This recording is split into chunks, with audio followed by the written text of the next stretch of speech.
Question number 9, find x magnitude. X magnitude हमें पता करना है।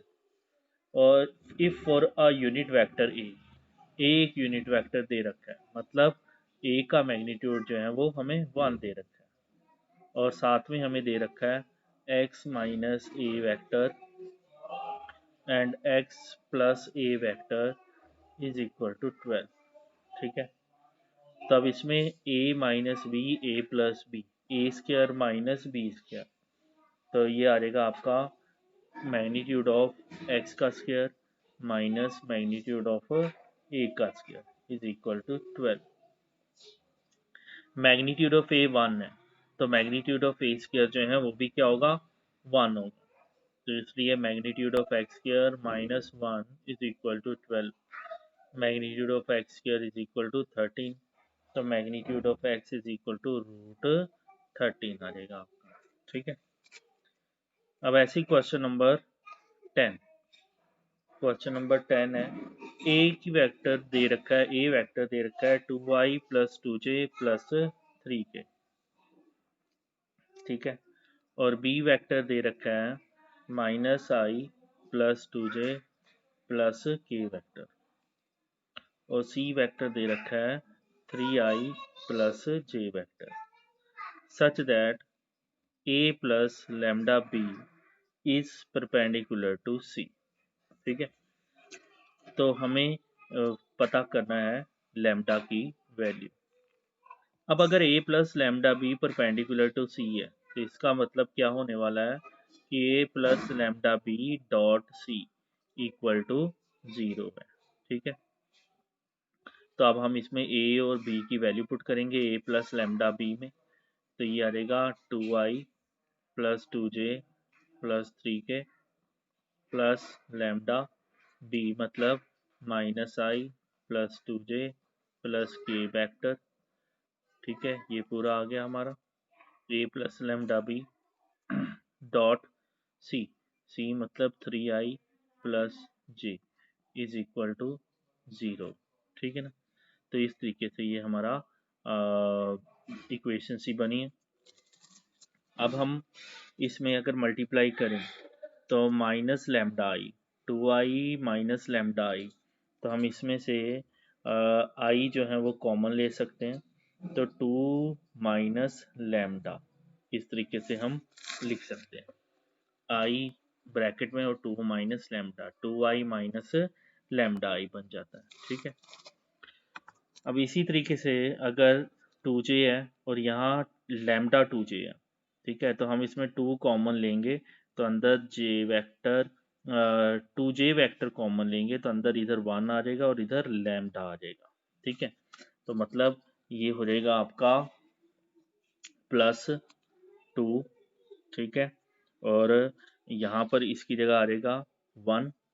ठीक है, प्लस यहाँ पर 2 वेक्टर कॉमन लिया तो अंदर लैम्डा आ जाएगा 1 प्लस लैम्डा, और बाहर क्या आ जाएगा जे वेक्टर आ जाएगा। ठीक है, फिर ऐसे ही 3k प्लस लैम्डा के, तो इसमें से हम k कॉमन ले सकते हैं और 3 प्लस लैम्डा आ जाएगा। ठीक है, dot 3i plus J vector equal to 0। इस तरीके से हमारी इक्वेशन बन गई। ठीक है, इधर i common 2 minus lambda, 2 common 1 plus lambda j, और k common 3 plus lambda, dot 3i plus j is equal to 0 दे रखा है हमें। ठीक है, अब डॉट प्रोडक्ट चल रहा है, ये डॉट प्रोडक्ट चल रहा है, तो इसका मतलब i डॉट i 1, तो मतलब 3 इंटू 2 माइनस लैम्डा। ठीक है ना, i के कॉफिशेंट को जो है हमने इकट्ठे लिख लेना है, 3 इंटू 2 माइनस लैम्डा। अब j डॉट जे 1 होगा, तो मतलब j का कॉफिशेंट 1 है, तो इधर 2 1 प्लस लैम्डा है, प्लस 2 1 प्लस लैम्डा। ठीक है, आ गया, और प्लस ऐसे ही के वेक्टर तो है ही नहीं यहाँ, तो वहां पर तो 0 हो जाएगा, इज इक्वल टू 0। ठीक है, तो अब हम इसे मल्टीप्लाई कर लेंगे, 3 to the 6 minus 3 lambda, 2 1 the 2 plus 2 lambda equal to 0। 6 + 2 8 minus lambda equal to 0। तो इससे लैम्डा की वैल्यू क्या आ गई, 8 आ गई। ठीक है, ये आपका आंसर। ठीक है, तो next is question number 11। Question number 11, show that magnitude of a vector b vector plus magnitude of b vector a vector is perpendicular to magnitude of a vector b vector minus magnitude of b vector a vector। ठीक है, for any two non zero vector A and B. तो अगर हमने show करना है कि ये perpendicular है, तो मतलब इसका और इसका डॉट प्रोडक्ट जो है वो क्या होना चाहिए, ज़ीरो होना चाहिए। ठीक है, तो हम इसका a vector B vector plus b vector A vector का dot product a vector B vector minus magnitude of b vector A vector, ठीक है, वो हमने पता करना है। तो अब इसमें magnitude of a and magnitude of A, magnitude of A square और बी वेक्टर जो है वो आ जाएगा बी स्क्वायर, या फिर हम इसको बी मैग्नीट्यूड का स्क्वायर लिख सकते हैं। ठीक है, इसे जब हमने इसके साथ किया, अब हम इसके साथ करेंगे तो ये आ जाएगा minus magnitude of A magnitude of B A vector and B vector. फिर इसे अगर हम इसके साथ करते हैं तो ये आ जाएगा magnitude of A magnitude of B and A vector B vector. और फिर जब इसको इसके साथ करेंगे प्लस माइनस माइनस आ गया, magnitude of b magnitude of b magnitude of b का square magnitude of a vector a square को हम ए मैग्नीट्यूड का स्क्वायर लिख सकते हैं। ठीक है, अब यहाँ पर आप देख रहे हो minus magnitude of A magnitude of B A vector B vector है, और यहाँ पर आप देख रहे हो कि magnitude of A magnitude of B A vector B vector है, ये माइनस का ये प्लस का, तो they both will get cancel out. तो हमारे पास रह जाएगा magnitude of A square magnitude of B square minus, इधर भी मैग्नीट्यूड ऑफ ए स्क्वायर लिखा जा सकता है क्योंकि डॉट प्रोडक्ट कम्यूटेटिव होता है, हम A B vector A dot B को बी डॉट ए लिख सकते हैं। तो अब आप देख रहे हो magnitude of A square B square minus magnitude of B square A square B square जो है ये कट जाएंगे, तो इसका आंसर 0 आ गया। अब क्योंकि इसका डॉट प्रोडक्ट 0 है तो देयरफॉर हम बोल सकते हैं magnitude of A B vector plus magnitude of B A vector is perpendicular to magnitude of A magnitude of B minus magnitude of B and A vector. ठीक है ना, ये आपका क्वेश्चन, ये था आपका क्वेश्चन नंबर 11। अब चलते हैं क्वेश्चन नंबर 12। क्वेश्चन नंबर 12 ये है, if A dot A is equal to 0, हमें दे रखा है कि ए डॉट ए जो है वो क्या है, 0 है, and A dot B is equal to 0 और ए डॉट बी जो है वो भी क्या है, equal to 0, then what can be concluded about the vector B. तो हमें बी की जो इंफॉर्मेशन है वो चाहिए कि ये क्या हो सकता है। ठीक है, अब ए डॉट ए अगर 0 है, ठीक है, अगर A dot A equal to 0 है तो इसका मतलब क्या हो जाएगा, मैग्नीट्यूड ऑफ ए का स्केयर जो है वो इक्वल टू 0 है। तो इससे हमारा आ गया कि मैग्नीट्यूड ऑफ ए जो है वो 0 है। ठीक है, तो मैग्नीट्यूड ऑफ ए जो है वो 0 है, लेकिन यहाँ अगर ए डॉट बी कर रहे हैं तो ए डॉट बी जो है वो दे रखा है 0। तो अब ये 0 तो ये तब भी हो सकता है, मैग्नीट्यूड ऑफ ए 0 है, उस करके भी हो सकता है ये 0। ठीक है, 0 के साथ कुछ भी मल्टीप्लाई हो तो 0 होता है ना। तो मतलब बी से हमें कोई इंफॉर्मेशन ही नहीं मिल रही कि जो बी है वो 0 वेक्टर भी हो सकता है क्योंकि 0 इंटू 0 0 होता है, और बी नॉन जीरो भी हो सकता है क्योंकि 0 इंटू नॉन जीरो वैक्टर वो भी क्या होता है, 0 होता है ना। तो मतलब बी के बारे में कोई क्लैरिटी हमें नहीं दिख रही है, हमें सिर्फ इतना पता है कि ए 0 वैक्टर है, ए वैक्टर जो है वो मैग्नीट्यूड उसका 0 है, तो उससे ये पूरा रिजल्ट 0 बन रहा है 0। तो इट मीन्स कि ए जो है वो 0 है, बट हमें बी की इंफॉर्मेशन नहीं मिल रही है। बी नॉन जीरो होगा तब भी इनका प्रोडक्ट 0 होगा, बी 0 है तब भी इनका प्रोडक्ट 0 होगा। ठीक है, तो हम लिख सकते हैं therefore we can not obtain any information any information regarding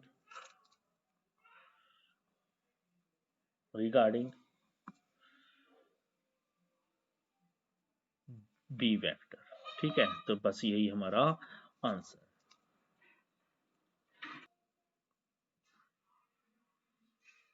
अब हम चलते हैं question number 13।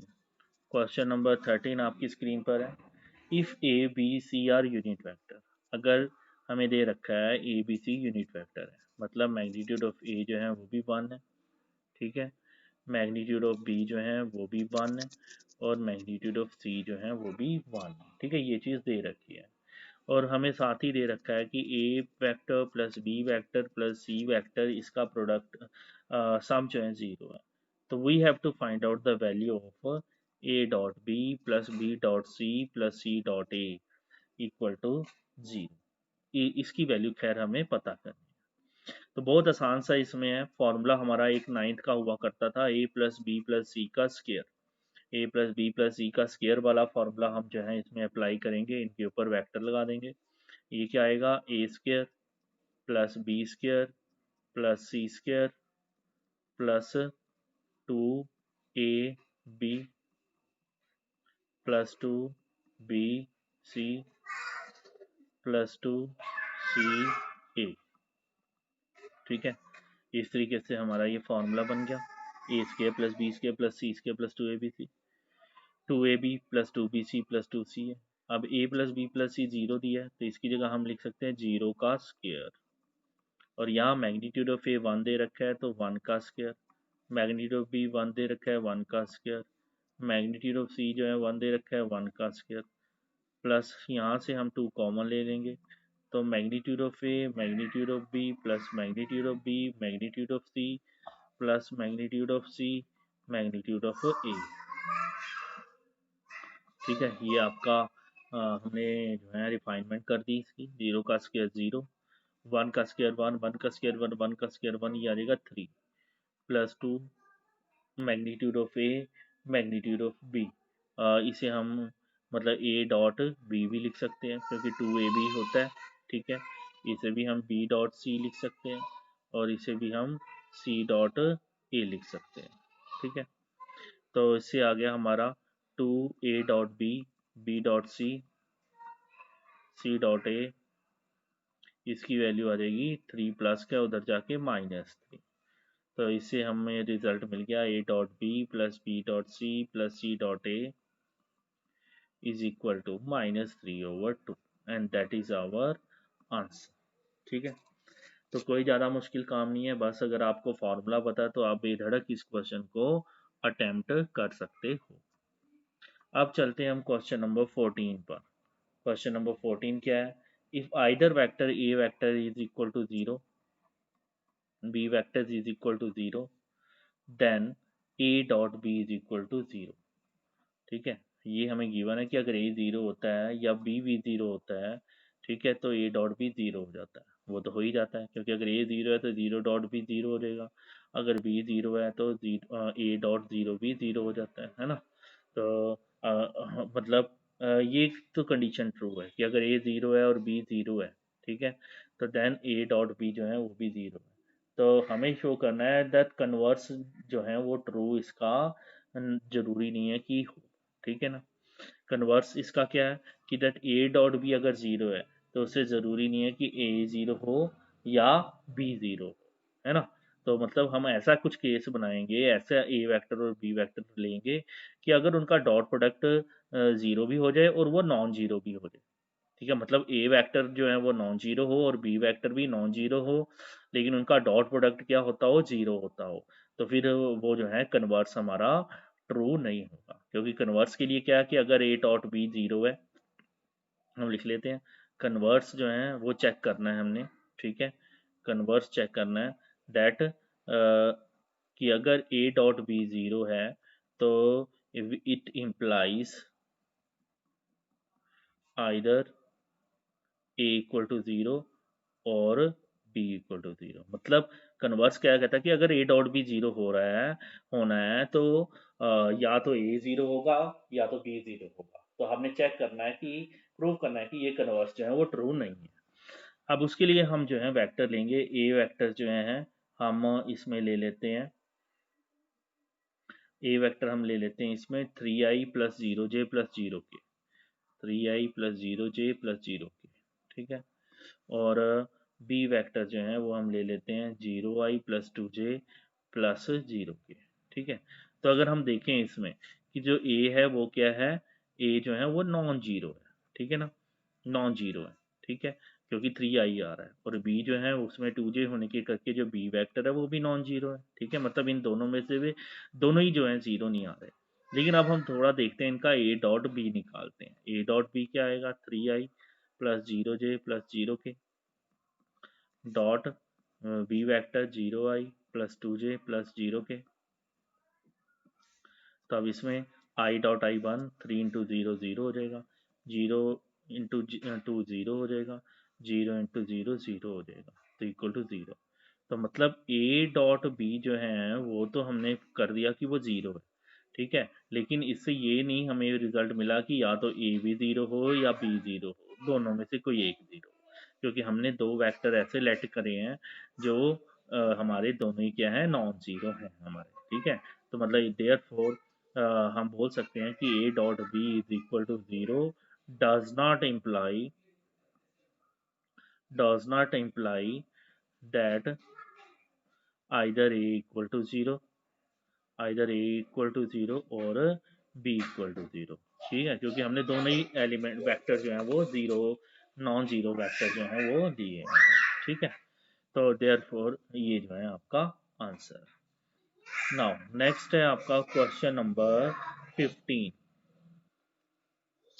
Question number 15, if the vertices A B C of a triangle A B सी, ठीक है, एक ए बी सी ट्राइंगल है हमारे पास, ए बी सी, ए वेक्टर जो है वो हमारा 1 2 3 है, बी वेक्टर जो है -1 0 0 है, और सी वेक्टर 0 1 2 है, ठीक है। तो हमें पता करना है एंगल ए बी सी, ये वाला एंगल पता करना है। अब ये वाला एंगल पता करने के लिए हमें हटो, हाँ जी, तो अब हमें इसमें ये वाला एंगल निकालना है, तो हमें ए बी वैक्टर और बी सी वैक्टर के बारे में पता होना चाहिए, ठीक है, b A vector and b C vector, ठीक। तो बी ए वैक्टर क्या होगा, position vector of a minus position vector of b, position vector of a मतलब 1 माइनस माइनस प्लस 1, तो ये 2i आ जाएगा, 2 माइनस 0 2 2j आ गया, 3 माइनस 0 3k आ गया, ठीक है, ये बी ए वेक्टर आ गया। फिर बी सी वेक्टर क्या होगा, c minus b, 0 minus minus plus 1 1i, 1 minus 0 1j, 2 minus 0 2k, ठीक है, ये आ गया आपका, ठीक है। तो बी ए आ गया, बी सी आ गया। अब हम इसका जो है मैग्नीट्यूड भी निकाल लेते हैं, इधर ही निकाल लेते हैं। बी ए का मैग्नीट्यूड 2 का स्क्वायर 4, 2 का स्क्वायर 4, 3 का स्क्वायर 9, 9 4 13 4 17, और बी सी का मैग्नीट्यूड आ जाएगा आपका 1 का स्क्वायर 1, 1 का स्क्वायर 1, और 2 का स्क्वायर 4, 4 5 6 रूट 6 आ गया, ठीक है। तो अब इसमें जो है अगर हमने एंगल ए बी सी निकालना है, तो एंगल ए बी सी के लिए हमें बी ए डॉट बी सी भी निकालना पड़ेगा, बी ए vector dot B C vector क्या होगा वो, बी ए vector dot B C vector 2 1 ज़ा 2 प्लस जे डॉट जे 1 2 1 ज़ा 2, के डॉट के 1 3 2 ज़ा 6, तो ये आ गया 10, ठीक है। तो अब जरा अगर हमने कॉस थीटा वैल्यू निकालनी है, कॉस थीटा क्या होगा इसमें, बी ए डॉट बी सी, ठीक है, b A vector dot B C vector over magnitude of B a and magnitude of b सी, ठीक है, पता था ना cos theta a dot b over magnitude of a and magnitude of b. तो इधर यहाँ पर बी ए वैक्टर बी ए dot B c, नीचे b a magnitude dot B c magnitude, तो ये क्या आ जाएगा, बी ए डॉट बी सी निकाल रखा है हमने 10, बी ए जो है वो √17 है और बी सी जो है √16 है। तो ये आ जाएगा जी 10/, रूट के अंदर मल्टीप्लाई हो जाएंगे तो ये आ जाएगा 102। तो कॉस थीटा जो है वो आ गया हमारा 10/102 का अंडर रूट। तो इसे थीटा की इंफॉर्मेशन मिली कि जो थीटा है वो आ जाएगा cos inverse 10/√102 and that is your answer. ठीक है, तो ये था हमारा क्वेश्चन नंबर 15। अब चलते हैं हम क्वेश्चन नंबर 16 पर। Question number 16, show that point A B C are collinear. हमें पता करना है कि जो ए पॉइंट है दे रखा है आपको 127 और बी पॉइंट दे रखा है आपको 263 और सी पॉइंट दे रखा है आपको 310-1। तो वो क्या है आपके इक्वल है। ठीक है, तो उसके लिए जो है इक्वली हमें कोलिनियर शो करना है। तो हम ए बी वैक्टर निकालते हैं, देखते हैं वो क्या होता है। A B vector is equal to 2 - 1 1i, 6 - 2 4j, 3 - 7 -4j आ गया। और ऐसे हम ए सी वैक्टर निकालते हैं। ए c vector c - a 3 - 1 2i, 10 - 2 8j और -1 - 7 -8k। तो अब अगर हम इसमें से 2 कॉमन निकालें, यहाँ आ जाएगा 1i + 4j - 4k। ठीक है, ठीक है, ये आ जाएगा। तो अब आप देख रहे हैं कि ये टोटली जो है वो क्या है, ए बी वैक्टर है। तो मतलब a c vector 2 times of A b है। तो इसका मतलब हम बोल सकते हैं therefore a c and a b are collinear. ठीक है, वो एक ही पॉइंट से निकल रहे हैं। ठीक है, तो देयरफॉर हम बोल सकते हैं A B C are collinear. जो ए बी सी है वो क्या है, कोलिनियर। ठीक है, तो ये था हमारा क्वेश्चन नंबर 16। अब हम चलते हैं क्वेश्चन नंबर 17 पर। क्वेश्चन नंबर 17 है, शो करना है वेक्टर 3 दे रखे हैं, form the vertices of a right angled triangle. ठीक है, तो हम ए वेक्टर मान लेते हैं 2i - j + k vector. B vector मान लेते हैं हम 1i -3j -5k वेक्टर। ठीक है, सी वेक्टर जो है वो आ जाता है 3i -4j -4k वेक्टर। ठीक है, तो हमें शो करना है कि this form the vertices of a right angle triangle. तो पहले हम ए बी वेक्टर निकालते हैं। A B vector position vector of B minus position vector of A, i -2i -i -3 -+1 तो -2j vector, 5 - k +4k, 5 -5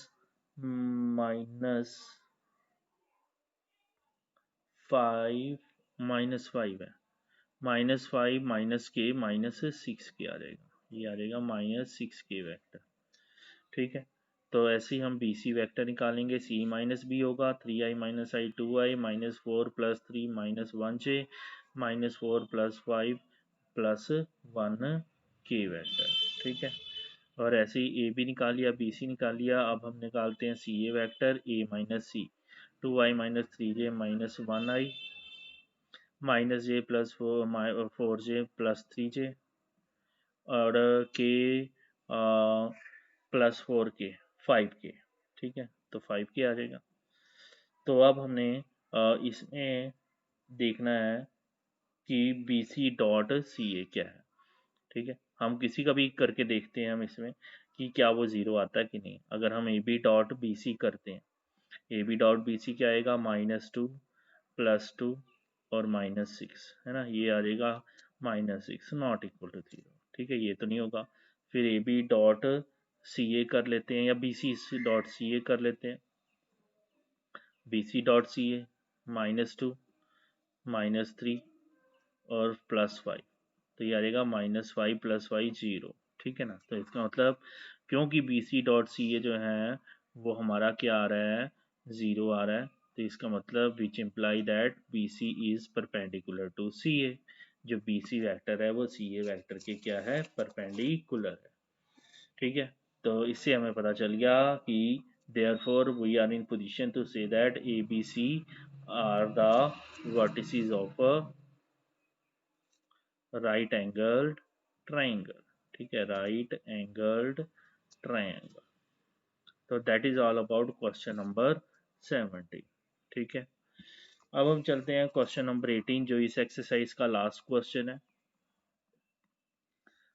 if a is a non zero vector, a जो है वो क्या है, नॉन जीरो वेक्टर है of magnitude a. ठीक, तो मतलब ए वेक्टर का मैग्नीट्यूड जो है वो क्या है, ए है. ठीक है, and alpha is a non zero scalar, alpha जो है वो नॉन जीरो. तो अल्फा ए जो है वो unit vector if alpha A is unit vector. ठीक है, कब होगा यूनिट वेक्टर वो हमें बताना है. ठीक है, तो अल्फा ए अगर यूनिट वेक्टर तो मतलब alpha A is equal to 1. तो इससे जो है हमारा आ जाएगा कि magnitude of alpha A lambda A is equal to 1. ठीक है, तो इसे हम लिख सकते हैं मैग्नीट्यूड ऑफ लैम्डा और magnitude of A is equal to 1.